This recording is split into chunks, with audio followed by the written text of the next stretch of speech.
સર્વાંગી વિકાસવાળું વર્ષ 2025 અને 26નું અંદાજપત્ર રજૂ થયું છે। આમ ઓલપાડ તાલુકા પંચાયત ખાતે ઓલપાડ તાલુકા પંચાયત પ્રમુખ નીતાબેન પટેલની અધ્યક્ષસ્થાને યોજાયેલી સામાન્ય સભામાં તાલુકા પંચાયતે અવલોકન કર્યું, જે 2024 અને 25ના વર્ષનું 82,89,52,500નું સુધારેલું અંદાજપત્ર તથા 2025 અને 26ના વર્ષ માટે 85,80,83,000નું અંદાજપત્ર રજૂ કરાતા તેને સર્વાનુમતે મંજૂર કરવામાં આવ્યું હતું। તાલુકા પંચાયત ઓલપાડનું સને 2024-25ના વર્ષનું કુલ સ્વભંડોળ સરકારી પ્રવૃત્તિ દેવા વિભાગનું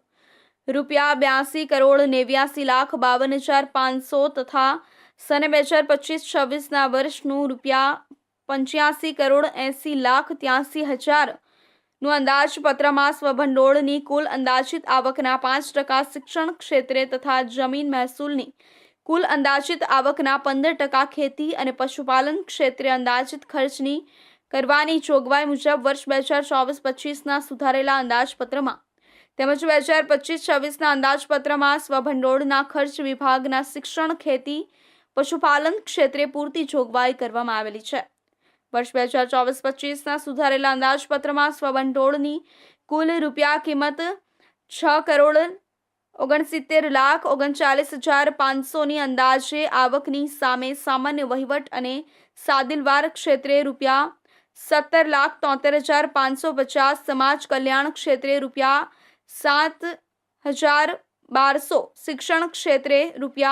₹1,46,000, ખેતી અને પશુપાલન ક્ષેત્રે ₹60,000, આરોગ્ય ક્ષેત્રે ₹20,000, વિકાસ અને પંચાયત ક્ષેત્રે ₹71,000, સિંચાઈ અને બાંધકામ ક્ષેત્રે ₹2,51,70,000 તેમજ અન્ય પ્રકીર્ણ કાર્યો માટે ₹6,05,000 મળી કુલ ₹2,88,52,550ના અંદાજિત ખર્ચની જોગવાઈ કરવામાં આવી છે। વર્ષ 2025-26ના અંદાજપત્રમાં સ્વભંડોળની કુલ રૂપિયા કિંમત ₹5,05,66,000ના અંદાજે આવકની સામે સામાન્ય વહીવટ અને સાદિલવાર ક્ષેત્રે ₹27,28,600, સમાજ કલ્યાણ ક્ષેત્રે ₹5,40,000, શિક્ષણ ક્ષેત્રે ₹5,65,000,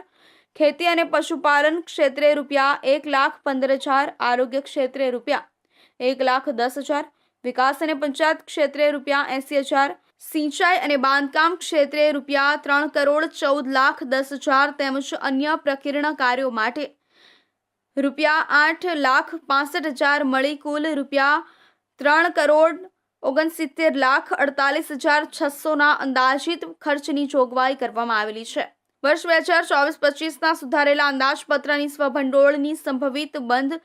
શિલ્લક ₹10,57,60,790 તથા 2025-26ના અંદાજપત્રમાં સ્વભંડોળની સંભવિત બંધ શિલ્લક ₹11,93,78,190 અંદાજવામાં આવેલી છે। આ સભામાં ઓલપાડ તાલુકા વિકાસ અધિકારી હાર્દિક ગઢવી, ઓલપાડ તાલુકા પંચાયત ઉપપ્રમુખ કિરણભાઈ પટેલ, ન્યાય સમિતિના અધ્યક્ષ હેમુભાઈ પાઠક, મુકેશભાઈ પટેલ સહિતનાઓ ઉપસ્થિત રહ્યા હતા।